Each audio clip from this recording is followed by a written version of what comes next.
کبھی بھی پاکستان کے کبھی بھی اتنے برے معاشی حالات نہیں جو آج ہیں. اور میں اس لیے اس کے اوپر آپ سے بات چیت کرنا چاہتا ہوں کیونکہ یہ ساری قوم کو پتا ہونا چاہیے ہم کدھر جا رہے ہیں. مجھے افسوس سے کہنا پڑتا ہے کہ وہ اخبار، وہ میڈیا ہاؤسز جن کو قوم کو آگاہ کرنا چاہیے تھا کہ ہم اب کتنے خطرے کے کس کنارے پہ کے اوپر کھڑے ہوئے ہیں، مجھے افسوس سے کہنا پڑتا ہے کہ وہ اس عوام کو اس چیز سے آگاہ نہیں کر رہے.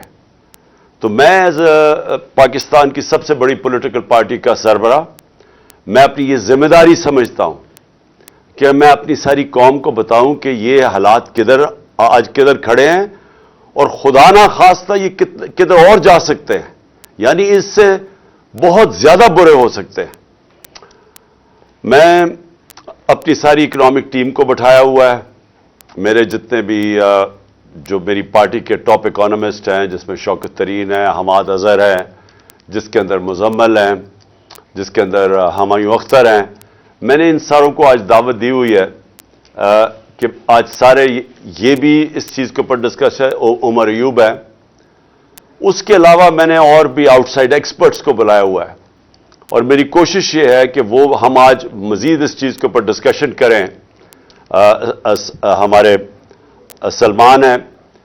ہماری کوشش یہ ہے کہ ہم ساروں کو آپ کو آگاہ کریں کہ اپنی ڈسکشن کے بعد ہم اس کے بعد بتائیں بھی کہ ہم یہاں پہنچے کیسے اور اس سے نکلنے کا حل کیا ہے اور کیا کرنا پڑے گا آگے پاکستان کو. اگر ہم نے اپنے ملک کو سنبھالنا ہے ادھر سے تو ہمیں وہ کیا سٹیپس لینے پڑیں گے. تو میں آج صرف اپنی قوم سے مخاطب نہیں، میں اپنے اداروں سے مخاطب ہوں، کیونکہ اگر یہ ملک خدا نہ خواستہ جس ٹریجیکٹری پہ، جس تیزی سے نیچے جا رہا ہے، اس کے سارے قوم کے اوپر، سارے اداروں پہ اثرات ہوں گے. ہمارے جتنے بھی جو نیشنل سیکیورٹی کے ادارے ہیں، نیشنل سیکیورٹی کو تو اب ہم نے پالیسی بنائی تھی کہ نیشنل سیکیورٹی کی پالیسی کا ایک پہلو تو پاکستان کی ملٹری ہے، لیکن اس کا دوسرا پہلو پاکستان کی اکانومی ہے. تو یہ ہم نے جب پالیسی بنائی تھی، ہم نے مثال دی تھی کہ سوویت یونین، اس کی فوج تو بہت دنیا کی سب سے طاقتور فوج تھی، لیکن جب وہ معاشی طور پہ جب وہ نیچے گیا تو آخر میں فوج نہ بچا سکی اس سوویت یونین کو ٹوٹنے سے.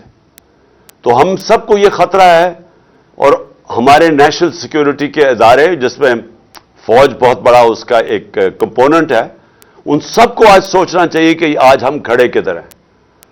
اور میں اپنی عدلیہ کو، کیونکہ ہماری عدلیہ کا بھی ایک بہت بڑا رول ہے اس ملک کے اندر، ان کو اپنا رول پلے کرنا چاہیے، کیونکہ اگر وہ بھی، ان کو بھی، ان کی جو اللہ نے ان کو جس مقام پہ ہمارے ججز کو بٹھایا ہوا ہے، تو وہ جواب دے تو وہ بھی ہوں گے کہ خدا نہ خواستہ اگر یہ ملک اور اسی تیزی سے نیچے چلا گیا.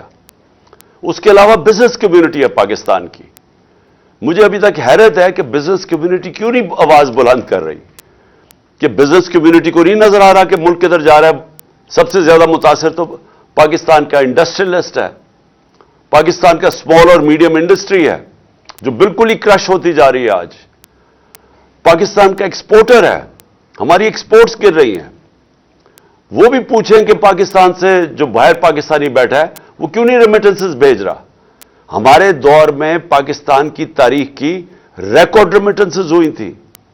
ہمارے دور میں پاکستان کی ایکسپورٹس ریکارڈ ہوئی تھی، ٹیکسٹائل ایکسپورٹس ریکارڈ ہوئی تھی، ہمارا جو ٹیکس کلیکشن تھا وہ ریکارڈ تھا. اور یہ سارا پاکستان کی اکنامک سروے کے اندر یہ سب چیزیں لکھی ہوئی ہیں. ہمارا کسان سب سے زیادہ خوشحال تھا. ہمارے 2 سال 4 میجر فصلوں کے اندر بمپر کراپس تھی.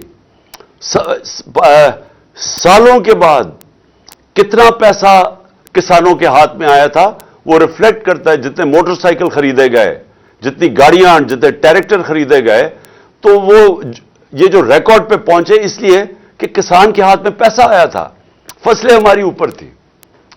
تو سارے کسانوں کو بھی میں آج ان سے بھی بات کر رہا ہوں, آپ کو بھی اپنی آواز بلند کرنی ہے. آپ پھر سے ہمارا انڈسٹریلسٹ لارج سکیل مینوفیکچرنگ جو پاکستان کی تھی, وہ کتنے سالوں کے بعد اس کی 10.7% اس کی گروتھ ریٹ ہوئی تھی. ہمارے آخری مہینے میں 27% انڈسٹریل گروتھ ہوئی تھی, جو آج 0 پہ آ گئی ہے. تو میں ان سب جتنے بھی ہمارے پاکستان کے ڈفرنٹ شعبے ہیں, میں آج آپ ساروں کو کہہ رہا ہوں کہ اگر آپ آج اپنی آواز بلند نہیں کریں گے, جتنی تیزی سے ملک نیچے جا رہا ہے, آپ سب ذمہ دار ہوں گے اس تباہی کا. میں نے جو اپنی ٹیم کو بلایا ہوا ہے, ہمارا مقصد اب کیا ہے کہ اگر اللہ نے ہمیں حکومت دی تو ہمیں کیا کرنا پڑے گا, ہم کیسے ملک کو اس دلدل سے نکالیں گے. جو ہمارا ڈالر گیپ ہے وہ بڑھتا جا رہا ہے, کیونکہ جو ہم نے باہر قرضے لیے ہوئے ہیں, اور مجھے یہ بتانا پڑے گا کہ قرضے تحریک انصاف نے تو لیے تھے قرضوں کی قسطیں واپس کرنے کے لیے, لیکن جنہوں نے قرضے ہمارے ملک کو مقروض کیا تھا وہ یہ 2 جماعتیں ہیں. 30 سال سے یہ اقتدار پہ بیٹھی ہوئی ہیں, اور جو اس ملک کے اوپر قرضے چڑھے ان کے دوران پہ چڑھے. تو اب ایک طرف ہمیں قرضوں کی قسطیں دینی ہے, ڈالرز میں قسطیں دینی ہے. ہم نے پار کے جو کانٹریکٹس کیے ہوئے ہیں بجلی والے, بجلی جو ہم نے یہ پار جنریشن پلانٹس بنائے ہیں, وہ سارا ڈالر میں پیمنٹ کرنی ہے, اور ڈالر کی قیمت بڑھتی جا رہی ہے, روپیہ گرتا جا رہا ہے. اور وہ گرتا جائے گا جب تک کہ ہمارے ملک میں زیادہ ڈالر نہ آنے شروع ہوئے.